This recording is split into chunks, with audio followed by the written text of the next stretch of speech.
Hello everyone, I am भूमिका प्रजापति। सो ये हमारा नेक्स्ट लेक्चर है एंशिएंट इंडिया में, जिसमें हम लोग आज बुद्धिज़्म से रिलेटेड जितने भी इंपॉर्टेंट फैक्ट्स है, इंपॉर्टेंट चीज़ें हो उसे डिस्कस करने वाले हैं। प्लस हम छोटी मोटी चीज़ें जैसे कि क्या जैनिज़्म एंड बुद्धिज़्म को रिलीजन कहना ज़रूरी है या क्या इसे एज ए रिलीजन डिनोट करना चाहिए, उस चीज़ को भी समझने की कोशिश करेंगे। प्लस बुद्धिज़्म एंड जैनिज़्म का राइज क्यों हुआ, प्लस बुद्धिज़्म में क्या क्या इंपॉर्टेंट टीचिंग्स है, इनकी इंपॉर्टेंट काउंसिल्स, इनके डिवीजन जो हुए थे हीनयान और महायान में, इन सारी चीज़ों को आज के लेक्चर में हम लोग वन बाय वन डिस्कस करेंगे। So without wasting any time हमारा लेक्चर स्टार्ट करते हैं। तो सबसे पहले ना मैं एक बहुत बेसिक चीज़ से आप लोगों को बताना चाहती हूँ या चीज़ें समझाना चाहती हूँ या आपसे एक क्वेश्चन करना चाहती हूँ कि क्या जैनिज़्म और बुद्धिज़्म को एक रिलीजन डिनोट करना चाहिए। बिकॉज जब भी हम हिस्ट्री में पढ़ते तो हम ये कहते हैं कि जब वैदिक सोसाइटी में बहुत ज़्यादा रिजिडिटी बढ़ गई, उस समय हमें दो नए रिलीजन का राइज होते हुए देखने को मिला। क्या ये चीज़ डिनोट करना सही है? सो व्हाट आई थिंक कि जब सोसाइटी में रिजिडिटी बढ़ी थी, उस चीज़ को टैकल करने के लिए जैनिज़्म एंड बुद्धिज़्म का राइज हुआ था। बेसिकली ये लोगों को रास्ता दिखाना चाहते थे, एक पाथ बताना चाहते थे या एक वे ऑफ लाइफ बताना चाहते थे जिसे ये लोग फॉलो करके क्या प्राप्त कर सकते थे, मोक्ष या साल्वेशन प्राप्त कर सकते थे। सो इन दोनों चीज़ों को रिलीजन कहना मेरे अकॉर्डिंग गलत है, बिकॉज इन लोगों का मकसद सिर्फ ये था कि लोगों को, अगर मैं बुद्धिज़्म की बात करूँ तो वो एक मिडिल वे बताना चाहते, एक मिडिल पाथ बताना चाहते थे कि आप इसे फॉलो करके क्या कर सकते हैं, मोक्ष की प्राप्ति कर सकते हैं। सो बेसिकली ये सिर्फ एक रास्ता बताने का तरीका था, एक वे ऑफ लाइफ बताना चाहते थे कि आप इसे फॉलो करो और आपको क्या मिलेगी, साल्वेशन मिलेगा। तो रिलीजन डिनोट करना ये थोड़ी चीज़ जो है यहाँ पर क्या हो जाती, गलत हो जाती। बट जब हम हिस्ट्री पढ़ते तब यही बताते हैं कि काफ़ी ज़्यादा रिजिडिटी जब सोसाइटी में बढ़ी, वैदिक सोसाइटी में, तब दो नए रिलीजन्स का जो है राइज देखने को मिला। अब देखो हमने किस तरीके से चीज़ों को फॉलोअप करा था। हमने देखा था कि हमने सबसे पहले आईवीसी या इंडस वैली सिविलाइजेशन पढ़ा, इसके बाद हम लोगों ने वैदिक सिविलाइजेशन पढ़ा, ठीक है, जिसमें वैदिक सिविलाइजेशन को हमने दो पार्ट्स में पढ़ा, एक था ऋग्वैदिक और दूसरा था लेटर वैदिक। हमने देखा कि कैसे लेटर वैदिक टाइम पीरियड में सोसाइटी में रिजिडिटी काफ़ी ज़्यादा बढ़ी। रिजिडिटी के साथ यहाँ पर एक चीज़ हमको देखने को मिली, हमें वर्ण सिस्टम जो है ये हमें किस तरीके से देखने को मिला, हमें वर्ण सिस्टम किस तरीके के, पहले ये जो सिस्टम हुआ करता था ये इनकी क्लास के बेसिस पर हुआ करता था या काइंड ऑफ ऑक्यूपेशन जो ये लोग करते थे उस बेसिस पर हुआ करता था। बट ये वर्ण सिस्टम लेटर वैदिक पीरियड में क्या हो गया, हेरिडिटरी हो गया कि आप जिस घर में जन्म हुआ है, आपका जिस कास्ट में, जिस वर्ण में आपका जन्म हुआ है, आप उसी ऑक्यूपेशन को क्या करेंगे, आगे फॉलो करेंगे। जैसे कि अगर आपका ब्राह्मण फैमिली में जन्म हुआ है तो आप क्या बनेंगे, एक ब्राह्मण बनेंगे, एक प्रीस्ट बनेंगे जो लोगों को वेदास पढ़ाते हैं। अगर आपका क्षत्रिय में जन्म हुआ है तो आप सोल्जर बनेंगे, रूलिंग क्लास बनेंगे। वैश्य में जन्म हुआ है तो आप मर्चेंट्स रहेंगे, ट्रेडिंग करेंगे, ये सारी चीज़ें करेंगे। और शूद्र में हुआ है तो आपको स्लेव बनकर ही रहना है। तो हमने देखा था कि चार वर्ण सिस्टम होते हैं। फिर से बता देती हूँ, ब्राह्मण, क्षत्रिय, वैश्य और शूद्र, ये चार वर्ण सिस्टम थे। अब हुआ क्या कि लेटर वैदिक पीरियड आते आते ये वर्ण सिस्टम जो है ये क्या हो गया, काफ़ी ज़्यादा हेरिडिटरी हो गया, ठीक है, काफ़ी ज़्यादा रिजिड हो गया, आप ये भी कह सकते हैं। तो यहाँ पर ब्राह्मण्स जो थे ये काफ़ी ज़्यादा, या आप कह सकते हैं ब्राह्मण सुप्रीमेसी यहाँ पर काफ़ी ज़्यादा बढ़ गई। अब इस चीज़ को लेके लोगों को प्रॉब्लम होनी थी, ऑब्वियसली क्षत्रियों को प्रॉब्लम होनी थी, बिकॉज क्षत्रियों का मानना था कि फाइट हम करते, लड़ते हम हैं, टेरिटरीज हम एक्वायर करते, बट फिर भी हम सुप्रीम नहीं है। सुप्रीम कौन है, ब्राह्मण्स है। वैश्यस का था कि वैश्यों का मानना ये था कि यार टैक्स, सबसे ज़्यादा टैक्स हम पे करते हैं, ठीक है, हमारे अर्न करने के ऊपर, हमारी मेहनत करने के ऊपर जो आप कह सकते हैं कि जो इकोनॉमी है वो बूम कर रही, पर फिर भी हम लोग सुप्रीम नहीं है, मतलब हमको तो किसी भी तरीके का कोई प्रिविलेज नहीं मिल रहा, इनफैक्ट हमारे टैक्स पे करने से ही पूरा जो है एरिया चल रहा है। तो ये वैश्यों के दिमाग में ये बातें आने लगी, और शूद्रस तो बेचारे पिक्चर से बाहर ही थे, राइट। तो यहाँ पर उनको भी लगा कि यार हमारे भी कुछ राइट्स होने चाहिए, क्लियर, अगर हम में टैलेंट है तो हमारे पास भी कोई दूसरे ऑक्यूपेशन फॉलो करने का राइट होना चाहिए। वेदास भी उनको पढ़ने नहीं दिया जाता था, तो उनको भी तो पता होना चाहिए कि उन लोगों को मोक्ष कैसे प्राप्त हो, उन लोगों को साल्वेशन कैसे मिले। तो इस तरीके की चीज़ें लेटर वैदिक सोसाइटी में क्या होने लगी, स्प्रेड होने लगी। लोग अपने राइट्स के लिए, अपनी बातों के लिए, प्लस रिजिडिटी जो बढ़ रही थी उसके अगेंस्ट, जो वैदिक रिचुअल्स थे, जो सुपरस्टिशियस बिलीफ थे, काफ़ी ज़्यादा कॉम्प्लिकेटेड थे, एक्सपेंसिव थे, तो लोगों को था कि यार हमें कैसे साल्वेशन मिलेगा, when I am talking about Shudras. उसके अलावा वैश्यस और क्षत्रियस जो थे वो खुद को सुप्रीम बनाना चाहते थे। तो उस चीज़ में, ठीक है, इस चीज़ के आगे बढ़ते बढ़ते दो हमें अलग अलग रिलीजन्स जो है उनका राइज देखने को मिलता है, that is Buddhism and Jainism. Clear? तो यहाँ पर हमें देखा कि क्या इसके सिर्फ यही रीज़न नहीं था, इसके अलावा और भी बहुत सारी चीज़ें थी। ठीक है, वर्ण सिस्टम एक सबसे बड़ा कारण माना जाता है, जिसमें वर्ण सिस्टम के कारण क्या हुआ था, यहाँ पे ब्राह्मण्स की सुप्रीमेसी बढ़ गई थी और ये सबसे बड़ा एक कारण माना जाता है जैनिज्म एंड बुद्धिज्म के राइज होने का। बट सिर्फ एक ये कारण नहीं था, इसके अलावा भी बहुत सारे रीजन्स थे जिसे हम देखेंगे। ठीक है, और ये सारी चीज़ें अराउंड 6th सेंचुरी में क्या हो रही है, हमको देखने को मिल रही है। क्लियर? तो देखो, सबसे पहले अब हम वन बाय वन क्या करते हैं, इनके कॉजेज देख लेते हैं जैनिज्म एंड बुद्धिज्म के राइज होने के। एक्सपेंसिव एंड कॉम्प्लिकेटेड वैदिक रिचुअल्स एंड सुपरस्टिशियस बिलीफ। वैदिक रिचुअल्स इतने ज़्यादा एक्सपेंसिव थे, इतने ज़्यादा कॉम्प्लिकेटेड थे कि सिर्फ ब्राह्मण्स को समझ में आते थे और लोगों के पास कोई दूसरा ऑप्शन नहीं बचता था ब्राह्मण्स के पास जाने के अलावा, क्योंकि उन लोगों को तो समझ में आता नहीं था। और जो मंत्रास हुआ करते थे ये भी क्या करते थे, जो नॉर्मल लोगों को काफ़ी ज़्यादा कन्फ्यूज़ कर देते थे। The teachings of Upanishads, they were highly philosophical and therefore not understood by all. मतलब Upanishads की जो teachings थी वो इतनी ज़्यादा philosophical थी कि normal लोग, जो सभी लोग हुआ करते थे, जो general people, जो general लोग रहते थे, उन लोगों की समझ के बाहर हुआ करते थे। Rigid caste system prevalent था, ठीक है, इंडिया में, जिस कारण से सोसाइटी में और भी ज़्यादा टेंशन जनरेट हो गया। आई एम टॉकिंग अबाउट वर्ण सिस्टम, जो काफ़ी ज़्यादा रिजिड हो गया, जिसमें ब्राह्मण्स की सुप्रीमेसी काफ़ी ज़्यादा बढ़ गई एंड शूद्रस जो है उनकी पोजीशन काफ़ी ज़्यादा डिग्रेड हो गई। The desire of Vaishya to improve their social position. देखो, वैश्यस की अगर मैं बात करूँ तो मैं एक बार आप लोगों को वर्ण सिस्टम की चीज़ें समझा देती हूँ। देखो, वर्ण सिस्टम में ब्राह्मण्स का क्या काम था, देखो पहले मैं चारों वर्ण सिस्टम लिख देती हूँ। ब्राह्मण्स थे एक तरफ, दूसरी तरफ थे क्षत्रियस, फिर थे वैश्यास और लास्ट में थे शूद्र। ठीक है, जब मैं ब्राह्मण्स की बात करती हूँ तो इनका काम क्या था, ये लोग ब्राह्मण थे, ठीक है, पुजारी बन जाते थे और लोगों को वेदास पढ़ाते थे। इसके अलावा इन लोगों को बहुत सारे प्रिविलेजेस भी मिलते थे। प्रिविलेजेस इन सेंस जैसे कि इन लोगों को किसी भी तरीके का कोई टैक्स पे नहीं करना पड़ता था। प्लस क्योंकि ये लोग ब्राह्मण्स थे, रिचुअल्स परफॉर्म करवाते थे, सेक्रीफाइसेस परफॉर्म करवाते थे, तो अलग अलग घरों से ना इन लोगों को गिफ्ट्स आते थे, खाने की भी चीज़ें मिल जाती थी, तो इनको कोई हार्डवर्क करना ही नहीं होता था। तो ये थे ब्राह्मण्स और इनके पास बहुत सारे प्रिविलेजेस भी थे। उसके बाद में क्षत्रियस की बात करूँ तो क्षत्रियस आप कह सकते हैं रूलिंग क्लास थे। ये लोग क्या करते थे, ये लोग लड़ते थे as a soldier, as a fighter, ये लोग लड़ते थे, टेरिटरीज को एक्वायर करते थे और टैक्स को कलेक्ट करने का काम करते थे। ठीक है, इन लोगों के पास ब्राह्मण जितनी प्रिविलेजेस नहीं थी, बट आप कह सकते हैं कि ये रूलिंग क्लास थी और ये दोनों जो है, ये दोनों आप कह सकते हैं रूलिंग क्लास में आते थे। इसके बाद आ जाते थे वैश्य। ठीक है, वैश्यस जो थे ये लोग सबसे ज़्यादा कंट्रीब्यूट करते थे उस समय इकोनॉमी में। टैक्स ये लोग कलेक्ट किससे करते थे, क्षत्रियस ये टैक्स को वैश्य से कलेक्ट करते थे, बिकॉज ये लोग क्या करते थे, एग्रीकल्चर, राइट। उसके अलावा ये लोग ट्रेडिंग भी करते थे, मर्चेंट्स भी थे, तो यहाँ पर ये जितना भी अर्न करते थे उसका maximum part as a tax जो है क्षत्रिय कलेक्ट कर लेते थे। तो यहाँ पर वैश्यस जो है वो चाहते थे कि यार हम सबसे ज़्यादा टैक्स पे करते हैं, हमारे ही अर्न करने से आप कह सकते हैं कि इकोनॉमी बूम कर रही है, उसके बाद भी हमारी सोशल पोजीशन इतनी ज़्यादा ख़राब है, मतलब प्रिविलेजेस के नाम पर तो इन लोगों को कुछ भी नहीं मिलता था। और वहीं मैं शूद्रस की बात करूँ तो ये स्लेव थे।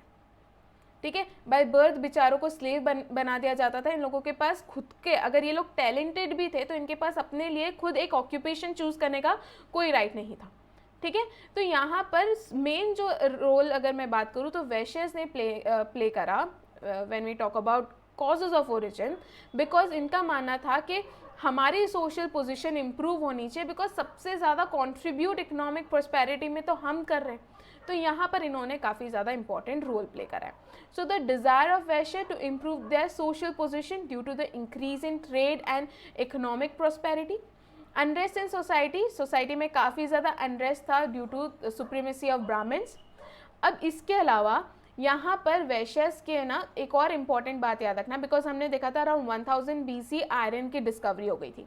आयरन की डिस्कवरी के साथ एग्रीकल्चरल इकोनॉमी काफ़ी ज़्यादा अच्छी हो रही थी। यहाँ पर लोग बुलक्स को जो है, बुलक्स जो होते हैं उनको यूज़ करने लगे थे, एंड कैटल्स जो है उनको काफ़ी ज़्यादा अमाउंट में यूज़ किया जा रहा था, बिकॉज उनके पास आयरन प्लोज आ गए थे।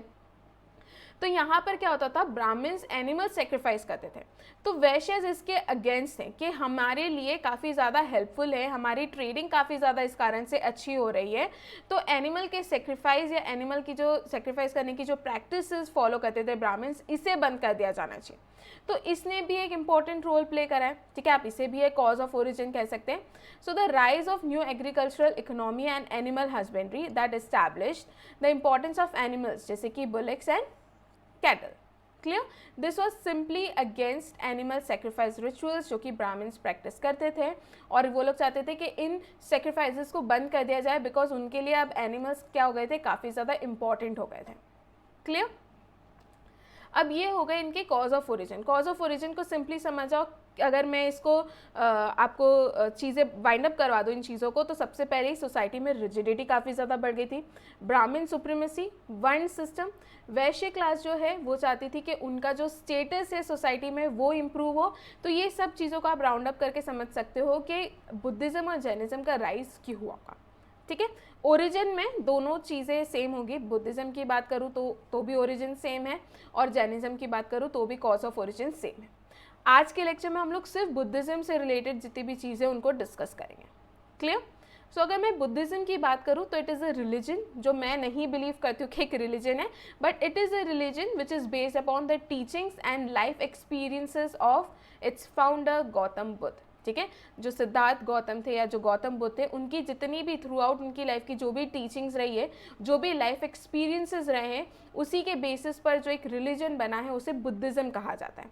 ठीक है, बुद्ध ने हमेशा अपने फॉलोअर्स से कहा है कि आप एक्सट्रीम इंडल्जेंस में मत जाओ। ठीक है, साल्वेशन प्राप्त करने के लिए, मोक्ष प्राप्त करने के लिए हमेशा एक मिडिल पाथ होता है जिसे वो मध्य मार्ग कहते थे, और वो अपने फॉलोअर्स को हमेशा मध्य मार्ग या फिर मिडिल पाथ को ही फॉलो करने को कहते थे। So Buddha asked his followers to avoid two extremes of indulgence in worldly pleasures and practice of strict abstinence and asceticism. Clear? Instead he asked them to follow मध्यम मार्ग, कि आपको दो एक्सट्रीम वेज फॉलो करने की ज़रूरत नहीं है, जो यूजुअली वेदास में और ब्राह्मण्स जो थे वो लोग फॉलो करने को कहते थे। उनका मानना था कि हमेशा एक बीच का रास्ता होता है जिससे आप फॉलो करके मोक्ष की प्राप्ति कर सकते। So instead he asked his followers to follow madhya marg या फिर मिडल पाथ, क्या करने के लिए, टू अटेन साल्वेशन या फिर टू अटेन मोक्ष। अब यहाँ पर हम गौतम बुद्ध की लाइफ से रिलेटेड कुछ इंपॉर्टेंट चीज़ें देख लेते हैं, जैसे कि इनका जन्म जो है 463 BC में हुआ था एंड 483 BC में इनकी डेथ हो गई थी। बेसिकली इनको मैं इनकी अगर स्टोरी बताऊँ तो ऐसा हुआ था कि जब इनका जन्म हुआ था, राइट, तो इनका जब जन्म हुआ था तो कुछ ब्राह्मण्स जो है आए थे, क्योंकि इनके फादर साक्य क्लैन के चीफ थे, तो कुछ ब्राह्मण्स उनसे मिलने आए थे और उन्होंने कुछ 32 साइंस, ठीक है, 32 साइंस गौतम बुद्ध के ऊपर देखे थे, और उन्होंने कहा था, उन्होंने उनके फादर से कहा था कि ये 32 साइन के दो मतलब हो सकते हैं। एक ये हो सकता है कि या तो ये आगे जाकर बहुत बड़े कॉन्करर बनेंगे, या तो ये हो सकता है कि ये आगे जाकर ये जितने भी वर्ल्डली प्लेजर्स है, जो डिज़ायर्स हैं, उन सभी चीज़ों को रिनंसिएट कर कर एक सन्यासी बन जाएंगे। तो ये सुन के जो गौतम बुद्ध थे उनके फादर डर गए। उन्होंने पूरी लाइफ जो है उनके बचपन से लेकर उनके बड़े होने तक उनको घर में बंद करके रखा, और उनको पूरे जो एक महल में रहते हैं और जो भी सारी अमीरों वाली चीज़ें होती हैं ना, सिर्फ वो चीज़ें दिखाई, बिकॉज वो नहीं चाहते थे कि उनका बेटा एक सन्यासी बने। ऑब्वियसली वो चाहते थे कि उनका, क्योंकि वो क्षत्रिय क्लैन के थे और वो क्षत्रिय थे, और वो भी चाहेंगे कि उनका बेटा भी एक क्षत्रिय बने, ठीक है, एक कॉन्करर बने। वो नहीं चाहेंगे कि उनका एक बेटा सन्यासी बने। क्लियर? तो इसलिए काफ़ी समय तक जो है उन्होंने अपने बेटे को महल में ही कैद करके रखा, और जितनी भी सारी अमीरों वाली चीज़ें होती थी, सारी चीज़ें हाथ में मिलना, अच्छा खाना, अच्छी चीज़ें, बीमारी से दूर रखा उनको, इस तरीके की चीज़ें जो है उनको शोकेस करी गौतम बुद्ध को उनके फादर ने। बट एट एज ऑफ 29 जब वो पहली बार अपने घर से उन्होंने बाहर कदम रखा, तो उन्होंने 4 चीज़ें देखी। उन्होंने एक बीमार आदमी देखा, उन्होंने एक बूढ़ा इंसान देखा, एक ओल्ड मैन देखा, ठीक है, एक मरी हुई एक डेड बॉडी देखी, और एक सन्यासी देखा। ये 4 चीज़ें देखकर वो कम्प्लीटली शैटर हो गए, कि वो टूट गए कि ये चीज़ें मैंने आज तक कभी नहीं देखी थी, मैंने किसी को बीमार नहीं देखा था, मैंने कभी डेड बॉडीज़ नहीं देखी थी। तो ये चीज़ें क्या हो गई, उनको काफ़ी ज़्यादा अफेक्ट करने लगी, और यहीं पर उन्होंने डिसाइड करा कि वो अपना घर छोड़ देंगे। तो ये था 32 साइंस के बारे में। जो देखो, उनकी इस चीज़ से भी अलग अलग स्टोरीज़ हैं, ठीक है। तो मैंने जो 32 साइन वाली जो पढ़ रखा था वो मैंने आप लोगों को बता दिया। अब हम देख लेते हैं इनके कुछ इंपॉर्टेंट फैक्ट्स। इन्हें सिद्धार्थ के नाम से, जो कि इनका बचपन का नाम था, इन्हें साक्य मुनि भी कहा जाता है और इनको तथागत भी कहा जाता है। प्लस ये एक साक्य क्लैन को बिलोंग करते थे, शायद इसलिए इनको साक्य मुनि के नाम से भी जाना जाता है। इनके फादर का नाम था सिद्धोधन। इनकी मदर जो थी, उनकी जो रियल मदर थी, उनका नाम था महामाया। बट जैसे ही उन्होंने गौतम बुद्ध को जन्म दिया था, उसके बाद उनकी रियल जो मदर थी उनकी डेथ हो जाती है। उनकी अपब्रिंगिंग जो है उनकी स्टेप मदर ने करी थी, जिनका नाम है गौतमी, ठीक है, जिन्हें महाप्रजापति गौतमी के नाम से भी जाना जाता है, या अलग अलग नाम से इनको जाना जाता है, बट गौतमी जो है ये नाम आप लोग याद रखना। बर्थ प्लेस क्या था गौतम बुद्ध का, तो वो था लुम्बिनी, ठीक है, कैपिटल ऑफ साक्य रिपब्लिक थी Lumbini. At age of 29 Siddhartha saw 4 things that completely shattered him. वो 4 चीज़ें क्या थी? An old man, a sick man, a corpse and a renunciate, ठीक है, सन्यासी देखा था इन्होंने। उसके अलावा इनके टीचर्स, इनकी फर्स्ट टीचर थे जिनसे उन्होंने शिक्षा ली थी, वो थे अलारकाम, ठीक है। उसके अलावा उद्रक रामपुत्र भी इनके एक इम्पॉर्टेंट टीचर है। एनलाइटमेंट, इनको ज्ञान की प्राप्ति कब हुई? तो at age of 33 under peepal tree at Uruvela, Bodh Gaya, on banks of river Niranjana, जो कि फाल्गु है, जिसे फाल्गु नाम से भी जाना जाता है, वहाँ पर उनको क्या हुआ था? ज्ञान की प्राप्ति हुई थी, ठीक है। एट एज ऑफ 33, वो 33 साल के थे, पीपल के पेड़ के नीचे उरुवेला में, बोध गया में, निरंजना रिवर के बैंक्स पर के बैंक्स के पास बैठकर उनको क्या हुआ था? ज्ञान की प्राप्ति हुई थी। इन्होंने अपना पहला सरमन जो है वो सारनाथ में दिया था, और जिसे धर्म चक्र परिवर्तन के नाम से भी जाना जाता है। 5 डिसाइपल्स ने इनका पहला सरमन जो है वो अटेंड करा था, और जो उनके फर्स्ट डिसाइपल माने जाते हैं वो है महाकश्यप। क्लियर? तो क्या क्या याद रखना है? देखो, सो एक इनकी टीचर याद रखना, अलारा कामा। क्लियर? फिर इनका फर्स्ट सरमन इन्होंने कहाँ दिया था? तो सारनाथ में दिया था। कितने डिसाइपल्स ने अटेंड करा था? तो 5 डिसाइपल्स ने अटेंड करा था। इनको ज्ञान की प्राप्ति कब हुई थी? तो इनको at age of 33 under peepal tree at Uruvela, Bodh Gaya, on the banks of river Niranjana, जिसे फाल्गु के नाम से भी जाना जाता है। प्लस इन महापरिनिर्वाण, देखो इनकी बर्थ से लेकर इनकी डेथ तक एक तो अलग अलग सिंबल्स जो है डिनोट किए गए, और हर इवेंट को एक पर्टिकुलर नाम से बताया गया। अभी हम आगे देखेंगे, जैसे कि जब उनकी डेथ हुई थी एट एज ऑफ 80, उनकी जब डेथ हुई थी तो उस इवेंट को महापरिनिर्वाण के नाम से जाना जाता है बुद्धिज्म में या बुद्धिस्ट लिटरेचर में। जब उन्हें ज्ञान की जब उन्होंने अपना पहला सरमन दिया था, पहला उन्होंने जब अपना सरमन दिया था, तो उसे धर्म चक्र परिवर्तन के नाम से जाना जाता है बुद्धिस्ट लिटरेचर में, ठीक है। तो ये चीज़ें भी आप लोग याद रखना। अभी मैं आगे आप लोगों को 1 बाय 1 चीज़ें बताऊंगी। इसके बाद अब ये देख लो, जिसमें कहा गया है कि सुद्धोधन, जो कि गौतम बुद्ध के फादर थे, उनकी मदर का नाम था महामाया, जो कि डेथ हो जाती है, तो गौतम बुद्ध की अपब्रिंगिंग, उनकी स्टेप मदर जिनका नाम है गौतमी महाप्रजापति या महाप्रजापति गौतमी ने इनकी अपब्रिंगिंग करी थी। तो इन दोनों का जो बेटा हुआ था जिसका नाम था गौतम बुद्ध, सिद्धार्थ के नाम से जाना जाता है। सिद्धार्थ की शादी यशोधरा से हुई थी, जो कि उनकी वाइफ थी, और इन दोनों का भी एक बेटा हुआ था जिसका नाम था राहुल। क्लियर? अब आ जाते हैं हम लोग लिटरेरी सोर्सेज ऑफ बुद्धिज्म के ऊपर, ठीक है। तो इसमें कुछ इंपॉर्टेंट सिलोनिस क्रॉनिकल्स है, कुछ तिब्बतन क्रॉनिकल्स है, और 3 सबसे इंपॉर्टेंट बुद्धिस्ट स्क्रिप्चर्स जिसे हम त्रिपिटक कहते हैं उसके बारे में डिस्कस करेंगे। तो सबसे पहले हम सिलोनिस क्रॉनिकल्स देख लेते हैं। तो सिलोनिस क्रॉनिकल्स में 3 आ जाते हैं, महावंसा, दीपवंसा एंड अट्टकथा, ठीक है। महावंसा जिसे महानामा ने लिखा था, इंपॉर्टेंट है। दीपवंसा भी इंपॉर्टेंट सिलोनिस क्रॉनिकल है, एंड अट्टकथा जिसे वत्तगमानी ने लिखा है। क्लियर? तो ये तीनों ही सिलोनिस क्रॉनिकल्स क्या है? इंपॉर्टेंट है।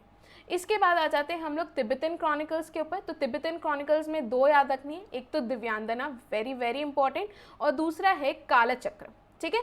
ये दोनों ही तिब्बतन क्रॉनिकल्स है जो आप लोगों को याद रखनी है। इसके बाद सबसे इंपॉर्टेंट बुद्धिस्ट स्क्रिप्चर्स जो है वो आ जाती है त्रिपिटक, जिसे 3 बास्केट्स भी कहा जाता है बुद्धिस्ट स्क्रिप्चर्स का। इसमें आ जाते हैं सुत्त पिटक, विनय पिटक और अभिधम पिटक। सो बेसिकली क्या हुआ, जब गौतम बुद्ध का जो टाइम पीरियड था, जब उनका जन्म हुआ, जब उनको ज्ञान की प्राप्ति हुई, तो उसके बाद उन्होंने उनके फॉलोअर्स को ना कुछ ऑर्डर्स में डिवाइड कर दिया जिन्हें संघ कहा जाता था, ठीक है। इन्होंने क्या करा, गौतम बुद्ध ने थ्रू आउट अपनी लाइफ अपनी टीचिंग्स को स्प्रेड करने की कोशिश करी है। तो गौतम बुद्ध जो है वो सारी अपनी टीचिंग्स अपने फॉलोअर्स, उनके संघ के लोगों को सिखाते थे, और उनके संघ के लोगों का काम होता था इन टीचिंग्स को आगे क्या करना, स्प्रेड करना। सो व्हाट हैपन कि गौतम बुद्ध की जितनी भी टीचिंग्स थी वो कभी लिखी नहीं गई थी, वो जो भी उनके फॉलोअर्स थे, उनके संघ के जो लोग थे वो उनको याद करते थे। बट जब गौतम बुद्ध की डेथ हो गई इन 483 BC, इन 483 BC में जब गौतम बुद्ध की डेथ हो जाती है, उसके बाद एक काउंसिल, पहला बुद्धिस्ट काउंसिल जो है क्या होता है, ऑर्गेनाइज होता है। तो इस फर्स्ट बुद्धिस्ट काउंसिल में ये डिसाइड किया गया कि गौतम बुद्ध की जितनी भी टीचिंग्स हैं वो आगे प्रॉपरली लोगों तक पहुँचे, इसके लिए हमको उनकी टीचिंग्स को एक जगह कंपाइल करके लिख देना चाहिए। तो वहीं पर सबसे पहली बुद्धिस्ट काउंसिल में सुत्त पिटक और विनय पिटक को क्या किया गया था, कंपाइल किया गया था। तो सुत्त पिटक को उनके एक डिसाइपल जिनका नाम है आनंद, उन्होंने कंपाइल करा था, एंड विनय पिटक को उनके दूसरे जो डिसाइपल्स थे जिनका नाम है उपाली, उन्होंने क्या करा था, इसको कंपाइल करा था। तो यहाँ पर ये चीज़ समझे कि क्यों ज़रूरत पड़ी। ये चीज़ गौतम बुद्ध के टाइम पीरियड के दौरान नहीं हुआ, जब गौतम बुद्ध की डेथ हो गई इन 483 BC और जब पहला काउंसिल हुआ तब ये डिसीजन लिया गया कि गौतम बुद्ध की टीचिंग्स को हम कंपाइल करके एक बुक के फॉर्म में रखना चाहेंगे ताकि आगे उनकी टीचिंग्स को एज इट इज़ पहुँचाया जा सके। तो सबसे पहले जो फर्स्ट काउंसिल थी उसमें सुत्त पिटक और विनय पिटक का क्या हुआ था, कंपाइल किया गया था। सुत्त पिटक जो है बेसिकली एक सूत्र है, आप एक कह सकते हैं एक थ्रेड है जो कि बुद्ध और उनके कंपेनियन से रिलेटेड है। उसके बाद विनय पिटक मोनेस्टिक रूल्स बताती कि उनके जितने भी मॉन्क्स हैं, जितने भी उनके संघ के जो लोग हैं, उन्हें किन चीज़ों को फॉलो करना चाहिए, किन ऑर्डर्स को फॉलो करना चाहिए, वो विनय पिटक में बताया गया। और अभिधम पिटक जो है इसमें डॉक्ट्राइन एंड फिलॉसफी बताई गई है बुद्धिज्म की। बेसिकली अभिधम पिटक जो है ये लेटर काउंसिल में जो है इसे कंपाइल किया गया था। उसका रीज़न ये था कि लोग चाहते थे कि सुत्त पिटक और विनय पिटक में गौतम बुद्ध की टीचिंग्स एंड मोनेस्टिक रूल्स सारी चीज़ें पता चल गई, बट हमें थोड़ा सा और प्रॉपर एक ऑर्डर में उसे कंपाइल करना चाहिए, इसलिए अभिधम पिटक बना था। ठीक है, इसमें सिर्फ बुद्धिज़्म की डॉक्ट्राइन और फिलॉसफी ये टीचिंग्स पहले ही बता चुके थे, बट यहाँ पर इसको और भी ज़्यादा अच्छे फॉर्मेट में, अच्छे वे में, ताकि लोगों को और ज़्यादा समझ में आए, डायलॉग्स के फॉर्म में, क्वेश्चन आंसर्स के फॉर्म में, इस तरीके से लेटर अभिधम पिटक में उसको कंपाइल किया गया। ठीक है, कुछ डिफरेंट नहीं था सुत्त पिटक और विनय पिटक से। What I am trying to say is कि सुत्त पिटक और विनय पिटक में जो चीज़ें लिखी गई थी उसको एक प्रॉपर मैनर में अभिधम पिटक में अलग फॉर्मेट में चीज़ों को और बताने की कोशिश की गई है, इसलिए ये थर्ड काउंसिल में क्या हुआ था, इसको कंपाइल किया गया था। तो ये सुत्त पिटक और विनय पिटक से कुछ ज़्यादा इसमें अंतर नहीं है। ठीक है, इसके बाद आ जाता है जातक फोकलो। इसमें बेसिकली गौतम बुद्ध जो है उनकी बर्थ से रिलेटेड स्टोरीज हमको देखने को मिलती है। चाइनीज़ में जो है इसे जातक नहीं कहा जाता या जातक कथा नहीं कहा जाता, इसको सादोक कहा जाता है। ठीक है, ये भी एक इंपॉर्टेंट चीज़ है, आप लोग याद रखना। इसके बाद आ जाते हैं मिलिंद पनो। मिलिंद पनो हमको पता है कि एक डायलॉग था, एक क्वेश्चन आंसर फॉर्मेट था किंग मियांडर के बीच में और एक बुद्धिस्ट मॉन्क थे जिनका नाम था नागसेन, उनके बीच में। क्लियर? तो ये चीज़ भी आप लोगों को क्या याद रखनी। तो मैं एक बार जल्दी लिटरेरी सोर्सेज बता देती हूँ। महावंसा, दीपवंसा, अट्टकथा, दिव्यांजना, कालचक्र, फिर 3 सबसे इंपॉर्टेंट बुद्धिस्ट स्क्रिप्चर्स आ जाते हैं जिसे त्रिपिटक कहा जाता है, सुत्त पिटक, विनय पिटक और अभिधम पिटक। उसके बाद जातक स्टोरीज याद रखनी है और मिलिंद पन्हो याद रखना है। क्लियर? ये क्या है, लिटरेरी सोर्सेज हो गई बुद्धिज्म की। इसके बाद 3 ज्वेल्स जिसे त्रिरत्न कहा जाता है बुद्धिज्म का, वो याद रखना। इसमें आ जाता है बुद्ध, धम्म और संघ। क्लियर? अब आ जाते हैं हम लोग गौतम बुद्ध की लाइफ स्टोरी के ऊपर। एज आई सेड अर्लियर कि गौतम बुद्ध की लाइफ में जितने भी इवेंट्स हुए हैं उनसे रिलेटेड बुद्धिस्ट लिटरेचर में अलग अलग नाम एसोसिएट किए गए हैं एंड अलग अलग सिंबल दिए गए हैं। फॉर एग्जाम्पल, जब गौतम बुद्ध का जन्म हुआ था, ठीक है, हम जानते हैं कि उनका जन्म लुम्बिनी में हुआ था, उस इवेंट को बर्थ कहा जाता है। यहाँ पर इम्पॉर्टेंट जो है उस इवेंट से एसोसिएटेड सिंबल है, that is lotus and bull, and यहाँ से एग्जाम में बहुत बार क्वेश्चन पूछे गए। देन एट एज ऑफ 29 जब लुम्बिनी में वो थे और उन्होंने तब अपना घर छोड़ा था, ठीक है, तो जो उसे द ग्रेट डिपार्चर कहा जाता है उस इवेंट को, एंड उस इवेंट को महाअभिनिष्क्रमण कहा गया बिकॉज उन्होंने अपना घर एक घोड़े पर छोड़ा था, इसलिए यहाँ से जो सिंबल एसोसिएटेड है वो है हॉर्स। उसके बाद एट एज ऑफ 35 बौद्ध गया में, जहाँ पर उनको ज्ञान की प्राप्ति हुई थी, इस इवेंट को बुद्धिस्ट लिटरेचर में निर्वाणा कहा गया है एंड सिंबल जो एसोसिएटेड है वो है Bodhi tree. At age of 35 Sarnath में उन्होंने अपना पहला सरमन दिया था जिसे धर्म चक्र परिवर्तन कहा जाता है एंड द सिंबल जो कि एसोसिएटेड है वो है व्हील। उसके बाद एट एज ऑफ 80 कुशीनगर में उनकी डेथ हो जाती है, इसे परिनिर्वाण कहा गया है, और स्तूपा जो है इसके साथ एसोसिएटेड सिंबल। यहाँ पर स्तूप क्यों है इनका सिंबल, बिकॉज जितने भी गौतम बुद्ध के जो रेलिक्स है वो सब इन स्तूप्स के अंडर रखे गए हैं, इसलिए इनकी डेथ से एसोसिएटेड जो सिंबल है उसे स्तूप कहा जाता है, और जो इवेंट का नाम है उसे महापरिनिर्वाण कहा जाता है। क्लियर?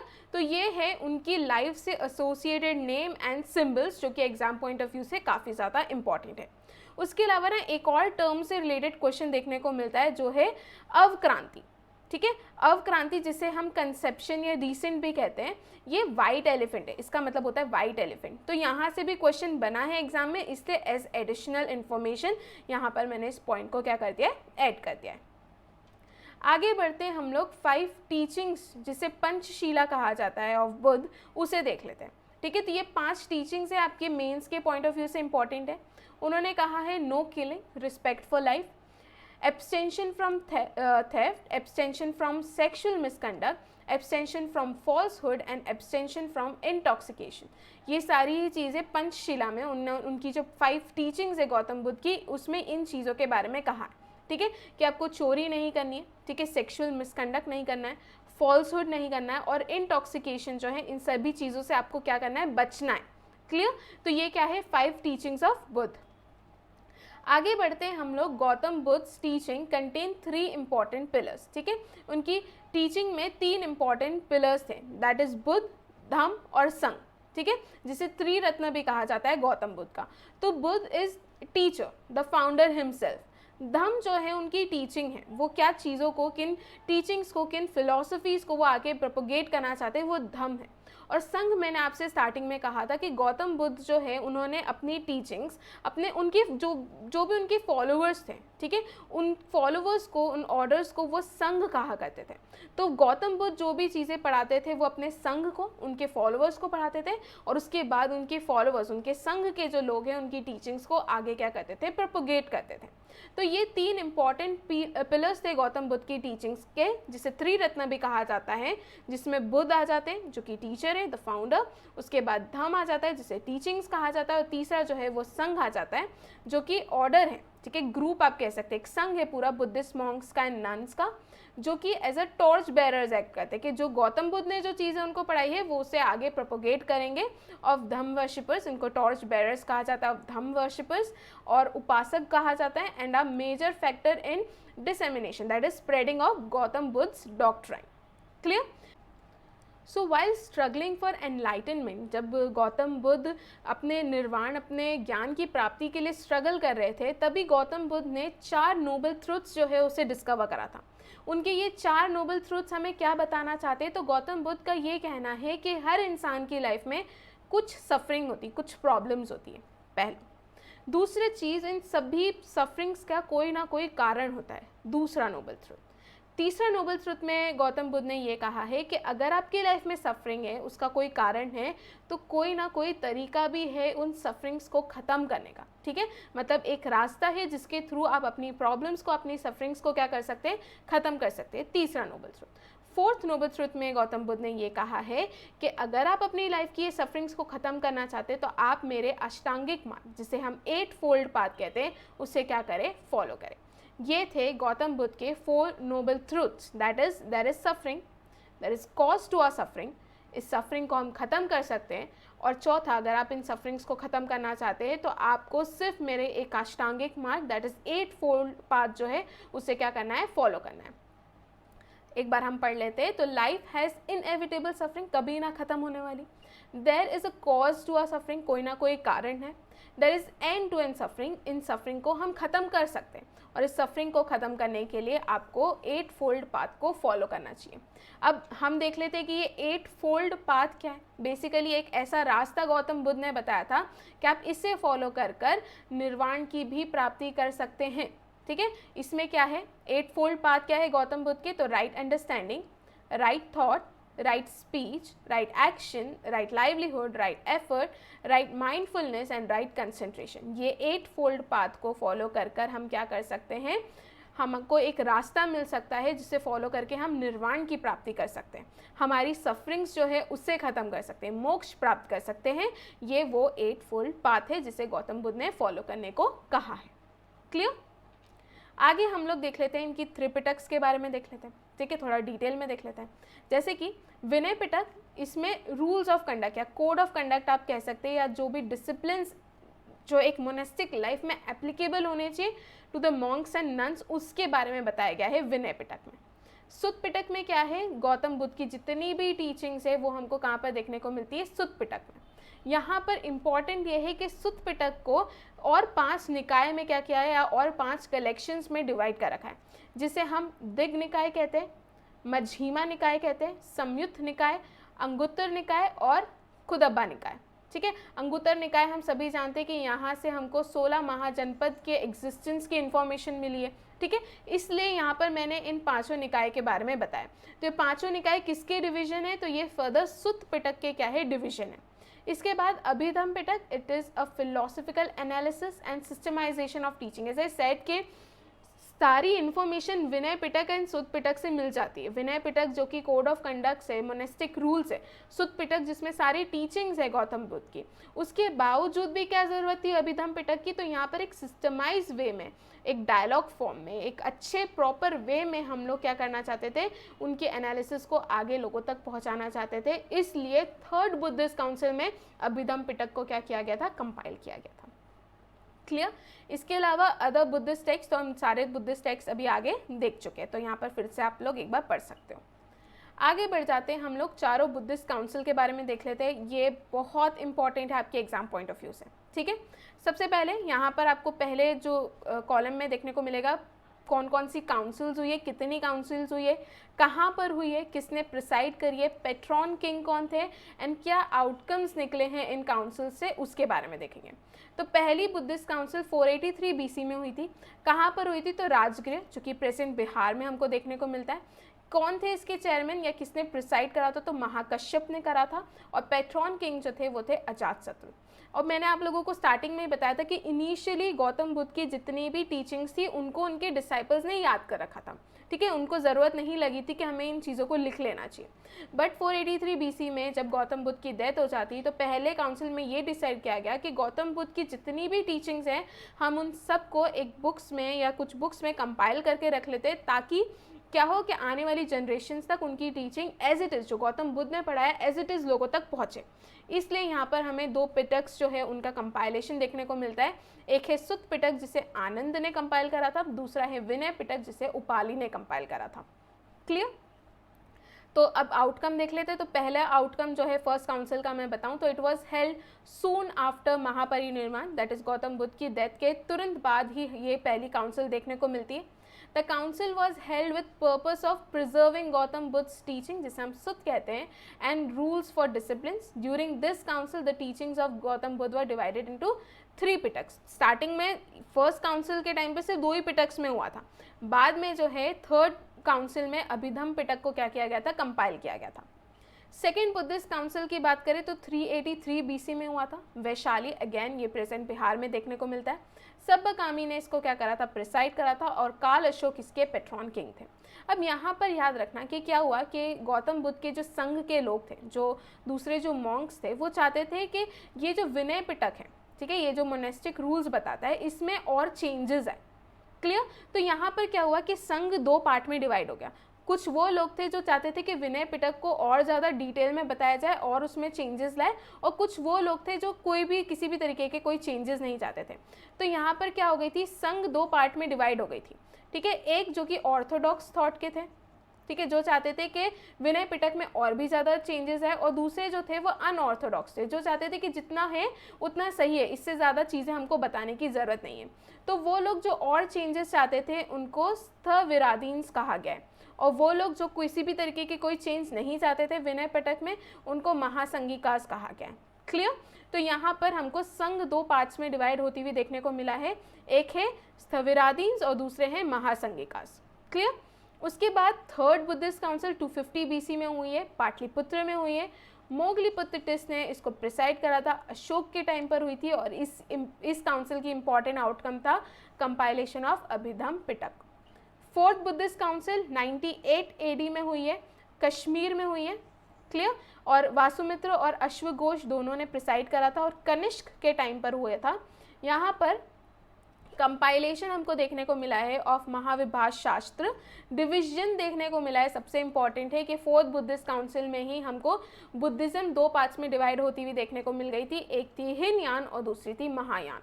क्लियर। अभी हम देखेंगे कि हीनयान और महायान के बीच में अंतर क्या है। तो आगे बढ़ते हैं, आते हैं स्कूल ऑफ बुद्धिज्म के ऊपर। बेसिकली यहाँ पर बुद्धिज्म जो है 2 पार्ट्स में डिवाइड हो गया था, as I said fourth Buddhist council में हुई थी कि बुद्धिज्म जो है वो महायान और हीनयान में क्या हो गया था, डिवाइड हो गया था। अब मैं यहाँ पर आपको एक बेसिक सबसे इम्पॉर्टेंट डिफरेंस क्या है कि महायान और हीनयान में सबसे बड़ा अंतर क्या है, वो था इनके गोल्स। महायान का ये मानना था कि जब हमें ज्ञान की प्राप्ति हो गई है तो हम इसके बाद दूसरे लोगों की मदद करेंगे, उनको रास्ता बताएंगे, हम बोधिसत्व बनकर इन लोगों को रास्ता बताएंगे कि आप किस तरीके से अपने मोक्ष को प्राप्त कर सकते हैं। हम बेसिकली उन लोगों को गाइड करेंगे। और हीनयान का मानना ये था कि हम लोग मॉन्क्स हैं, ठीक है, हम अपना रास्ता खुद ढूंढेंगे, हम अपने रास्ता खुद ढूंढेंगे कि किस तरीके से हमको कौन से पाथ फॉलो कर कर ज्ञान की प्राप्ति कर कर मोक्ष प्राप्त करना चाहिए, ये मानना था हीनयान का। क्या कहा मैंने, महायान का ये मानना था कि हम लोग अपने ज्ञान की प्राप्ति के बाद बोधिसत्व बनकर दूसरे लोगों को रास्ता बताएंगे कि आप मोक्ष कैसे प्राप्त कर सकते हैं। और हीनयान का ये मानना था कि हम लोग क्या करेंगे कि हम लोग अपने ऊपर ध्यान देंगे कि हमें मोक्ष कैसे प्राप्त करना है, हम अपने रास्ते खुद ढूंढेंगे, हम अपना मोक्ष प्राप्त करने के बाद ख़त्म हमारी चीज़, हम दूसरों को नहीं बताएंगे, सबको अपना रास्ता अपना गोल खुद ढूंढना होता है। ये क्या मानना था, हीनयान का मानना था। क्लियर। और महायान जिसे ग्रेटर व्हीकल के नाम से जाना जाता है, हीनयान को लेसर व्हीकल के नाम से जाना जाता है, राइट। अब हम देख लेते हैं महायान बुद्धिज्म के बारे में और हीनयान के बारे में। ये मेजर स्कूल्स थे बुद्धिज्म के। उसके अलावा दूसरे स्कूल भी है जिसमें थेरावाद आ जाता है, वज्रयान आ जाता है और जैन आ जाता है। अब हम देख लेते हैं महायान बुद्धिज्म के बारे में। द टर्म महायान एक संस्कृत वर्ड है जिसका लिटरल मतलब होता है great vehicle. Sought salvation through grace and help of Buddha and Bodhisattva. यहाँ पर मानते हैं कि हम लोगों को मोक्ष या साल्वेशन जो है बोधिसत्व बन के दूसरों की मदद करेंगे, उनको गाइड करेंगे कि आप किस तरीके से जो है साल्वेशन या मोक्ष की प्राप्ति कर सकते हैं। It originated in northern India and Kashmir, बाद में धीरे धीरे सेंट्रल एशिया, ईस्ट एशिया और दूसरे पार्ट्स में स्प्रेड होने लगा। इनका ये मानना था कि गौतम बुद्ध जो है उनका जन्म दोबारा होगा। ये लोग गौतम बुद्ध को आइडल फॉर्म में वर्शिप करते थे, वेरएज गौतम बुद्ध इस चीज़ में बिलीव नहीं करते थे, आइडल फॉर्म ऑफ वर्शिप में वो बिलीव नहीं करते थे। बट महायान जो है they worship Buddha in idol form. Language क्या थी, तो इनकी संस्कृत लैंग्वेज थी। जैन जो कि दूसरा स्कूल है बुद्धिज्म का, ठीक है, Jain is a sub school of Mahayana which is prevalent in China, Korea and it is related to Taoism. इसके बाद Buddhist schools embedded in China, Korea, Tibet, Japan, they belong to Mahayana tradition. तो जहाँ ये जो भी चाइना, साउथ कोरिया और तिब्बत वाले reason में हमको जो भी बुद्धिस्ट स्कूल्स देखने को मिल रहे हैं, ये सब महायान ट्रेडिशन को फॉलो करते हैं, ये सब गौतम बुद्ध को आइडल फॉर्म में वर्शिप करते हैं। क्लियर। और इसका जो महायान बुद्धिज्म है इसी का सब स्कूल, एक सब पार्ट है जिसको जैन कहा जाता है। और जैन एक सब स्कूल है महायान का जो कि चाइना, कोरिया और तिब्बत वाले रीजन में हमको प्रिवलेंट देखने को मिलता है। इसके बाद बात कर लेते हैं हीनयान। पहली चीज़, इसको लेसर व्हीकल कंसिडर किया जाता है, ठीक है, also known as abandoned vehicle या डिफेक्टिव व्हीकल भी कहा जाता है। It believes in original teaching of Buddha और डॉक्ट्राइन ऑफ एल्डर्स, जो गौतम बुद्ध की ओरिजिनल टीचिंग है उसमें बिलीव करते हैं, ठीक है। They followed original teachings of Gautam Buddha. ये इंडिविजुअल साल्वेशन में बिलीव करते हैं, दिस इज द वर्ड, ठीक है, this is the key word. ये लोग बिलीव करते थे कि सबको अपना रास्ता खुद ढूंढना है, अपना तरीका खुद ढूंढना है कि किस तरीके से हमको मोक्ष की प्राप्ति करनी है। क्लियर। इनका मानना था कि गौतम बुद्ध का दोबारा कभी जन्म नहीं होगा, प्लस ये आइडल वर्शिप में भी बिलीव नहीं करते थे। और इनकी जो लैंग्वेज थी वो थी पाली लैंग्वेज। और इनका मानना था कि बुद्ध एक इंटेलेक्चुअल थे, भगवान नहीं थे, जो गौतम बुद्ध खुद मानते थे कि हम भगवान नहीं है, मेरी आइडल फॉर्म में वो कभी नहीं चाहेंगे कि उनकी आइडल फॉर्म में लोग वर्शिप करें, कि उनकी स्टैच्यू बनाकर, उनकी मूर्ति बनाकर लोग वर्शिप करें। वो उनका बुद्धिज़्म जो थे उनके लिए एक रिलीजन नहीं था, वो सिर्फ एक तरीका था लोगों को एक रास्ता बताने का कि इस रास्ते पे चलो, इस रास्ते को फॉलो करो, तुम लोगों को मोक्ष की प्राप्ति हो जाएगी। क्लियर। इसके बाद आ जाते हैं हम वज्रयान पर। वज्रयान का मतलब होता है द व्हीकल ऑफ थंडरबोल्ट। इसे तांत्रिक बुद्धिज्म भी कहा जाता है। क्लियर। ये जो बुद्धिस्ट स्कूल है ये अराउंड 900 सी में डेवलप हुआ था। इसका it believed in acquiring magical power for liberation, ये मानते थे कि हमको मैजिकल पावर्स एक्वायर कर लेनी चाहिए ताकि हमें मोक्ष की प्राप्ति हो, ठीक है। ये तिब्बत वाले रीजन में डेवलप हुआ था and believes in worship of female deities, जिसको तारा कहा जाता है, उसमें भी ये लोग बिलीव करते हैं। तो ये हो गया वज्रयान के बारे में। क्या क्या याद रखना है पहले, अगर जैसे कि वज्रयान आ जाता है तो पहले इसका लिटरल मतलब बता दो, द वेहिकल ऑफ थंडरबोल्ट। और ये लोग तांत्रिक बुद्धिज्म, ठीक है, या वज्रयान को तांत्रिक बुद्धिज्म भी कहा जाता है, बिकॉज ये वो लोग हैं जो मैजिकल पावर्स में बिलीव करते हैं कि मैजिकल पावर्स के थ्रू हम लोगों को लिबरेशन मिल सकता है। क्लियर। कहाँ पर डेवलप हुआ था? तिब्बत में डेवलप हुआ था। एक फीमेल डाइटी को वर्शिप करते हैं जिसे तारा कहा जाता है। तो इस तरीके से आप आंसर को फ्रेम करके लिख सकते हैं। वैसे भी सब पॉइंट्स में ही है तो ईजी हो जाएगा पढ़ना और लिखना भी। इसके बाद आ जाते हैं हम थेरावाद के ऊपर। थेरावाद बुद्धिज्म ये सबसे पुराना, सबसे ज़्यादा कंजर्वेटिव फॉर्म माना जाता है of the two main divisions जो है बुद्धिज्म के, उसमें। Clear. It is often referred to as traditions of the elder. पहली चीज़, Theravada Buddhism is older and more consecutive of two main division. जो दो मेन डिविजन है उसमें, जैसे कि हिनयान और महायान से भी ज़्यादा कंजर्वेटिव है और उससे भी ज़्यादा पुराना इसको स्कूल ऑफ बुद्धिज्म माना जाता है। बेसिकली ये हिनयान सेक्ट को बिलोंग करता है। थेरावाद बुद्धिस्ट जो है, दे स्ट्राइव टू बिकम अरहत। पहले ये लोग अरहत बनते हैं, फिर ये लोग फ्रीडम गेन करते हैं फ्रॉम द साइकिल ऑफ संसार, जो भी हमारा साइकिल होती है, ठीक है, जन्म से लेकर मृत्यु तक की जो पूरी साइकिल होती है, यहाँ से खुद को फ्री करने की कोशिश करते हैं। क्लियर।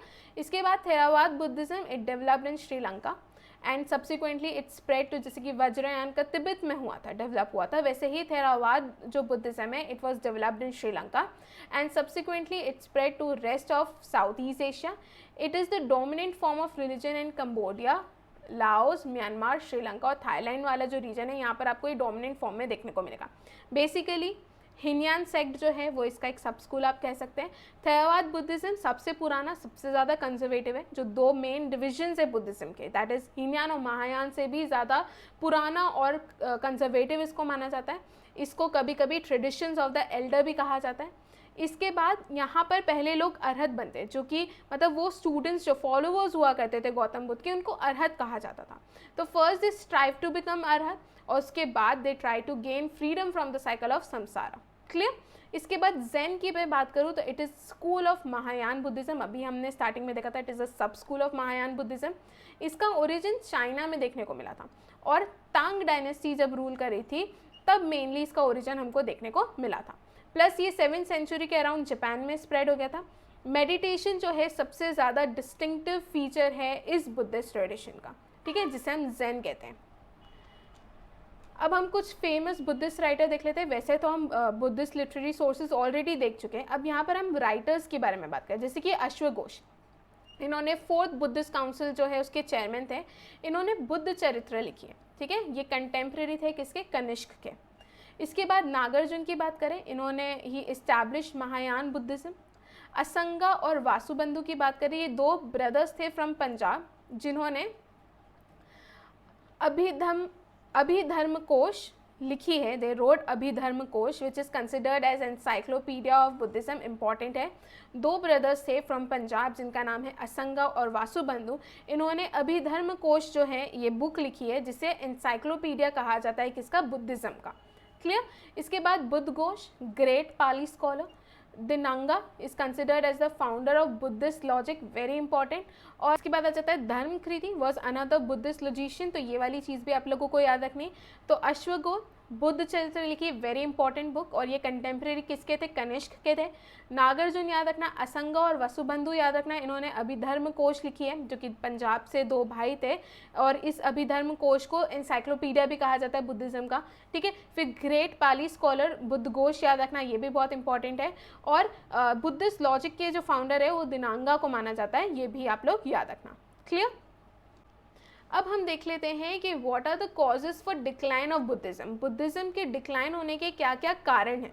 तो देखो हमें दिख रहा है कि आज भी इंडिया में जैनिज़्म जो है वो फॉलोअर्स उसके दिख रहे हैं। जैनिज़्म धर्म के फॉलोअर्स आज भी प्रेजेंट है इंडिया में। क्लियर। बट जब वहीं हम बुद्धिज़्म की बात करते हैं, इंडिया में इसका एग्जिस्टेंस देखने को नहीं मिलता। मतलब वो बुद्धिज़्म जिसका जन्म इंडिया में हुआ था, वहाँ के इंडियंस लोग जो है उसे फॉलो करने की जगह आपको बुद्धिज़्म के फॉलोअर्स चाइना, साउथ कोरिया, ठीक है, तिब्बत वाला रीजन, नेपाल हो गया, यहाँ पर ज़्यादा, श्रीलंका हो गया, यहाँ पर ज़्यादा इसकी फॉलोअर्स देखने को मिल रहे हैं, वैसे इंडिया में नहीं मिलते। बट इसका कारण क्या है, क्या रीज़न है कि बुद्धिज़्म जो है वो डिक्लाइन हो गया? सो बुद्धिस्ट संघ जो है वो फेल हो गए बुद्धिस्ट प्रिंसिपल्स एंड डिसिप्लिन्स को फॉलो करने में, ठीक है। So the decline of Buddhist sanghs, क्योंकि ये लोग क्या कर रहे थे, बुद्धिस्ट प्रिंसिपल्स एंड डिसिप्लिन्स को वायलेट कर रहे थे, और इसलिए बुद्धिस्ट संघ जो है वो डिक्लाइन होने लगे, उसका कारण था इनका वायलेशन करना। उसके बाद the Buddhist began to adopt Sanskrit the language of elite, ठीक है। वेर एज जब गौतम बुद्ध ने स्टार्ट करा था तो उन्होंने पाली लैंग्वेज को यूज़ करा था, बिकॉज उनका मानना था कि पाली जो है it is language of mass people, ठीक है। बहुत ज़्यादा लोग जो है वो पाली में ही बात करते हैं, संस्कृत हर किसी को समझ में नहीं आती थी। बट लेटर क्या होने लगा, जो बुद्धिस्ट थे, जैसे कि मैं महायान की बात करूँ तो उन्होंने अपना खुद का एक लिटरेचर बनाया था जो कि कम्प्लीटली संस्कृत में था, क्लियर। तो यहाँ पर क्योंकि ये लोग संस्कृत को अडॉप्ट करने लगे थे तो यहाँ पर ये एलाइट की लैंग्वेज मानी जाती थी उस समय, और मासेस जो है वो फिर से इनसे क्या हो गए, दूर हो गए। फिर इसके बाद हुन अटैक हुआ था 5th और 6th सेंचुरी में, और टर्किश इन्वेडर्स जो थे 12th सेंचुरी में आए थे, इन्होंने जितनी भी बुद्धिस्ट मोनास्ट्रीज थी उसको क्या कर दिया था, डिस्ट्रॉय कर दिया था।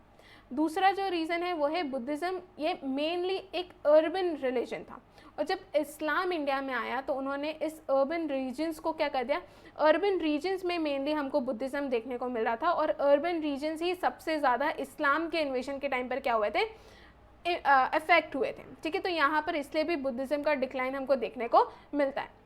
Revival of Brahmanism and division among Buddhist, Rajput rulers जो थे वो वॉरलाइक थे, और वो ये अहिंसा की जो पॉलिसी थी गौतम बुद्ध की उसे फॉलो नहीं कर पा रहे थे। Plus the loss of royal patronage भी एक रीज़न माना जाता है बुद्धिज़्म के डिक्लाइन होने का, क्लियर। तो ये थे हमारे कॉजेज़ कि क्यों बुद्धिज़्म जो है वो डिक्लाइन हुआ। इसी के साथ हमारा बुद्धिज़्म से रिलेटेड जितनी भी सारी इंपॉर्टेंट चीज़ें थी वो ख़त्म होती है। एंड आई होप यहाँ तक आप लोगों को चीज़ें समझ में आई होगी एंड कोई डाउट नहीं होगा।